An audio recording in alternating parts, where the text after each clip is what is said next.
how you can send invite to your friends to follow your Facebook page. Now I'll teach you guys how to do that. But before that, if you're new to our channel, just go down below and hit the subscribe button so you don't miss out on our future videos. Now let us start. First, just open up your Facebook, and after you open your Facebook, just go to your menu section and just tap on your profile.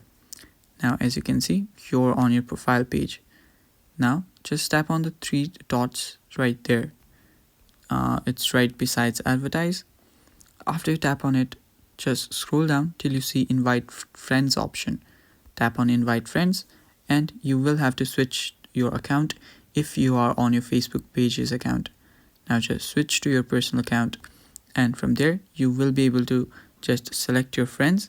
I just selected all of my friends right before, so I don't have the option right now, but here you will get the list of your friends. You can just tap on them and select each and every one and just tap on the send invites option, and after that the invites will be sent, and that is all you need to do. So thank you for watching, guys. That is all for the video. That is how you invite your friends to like and follow your Facebook page on your Facebook. Thank you for watching. Stay tuned. Bye bye.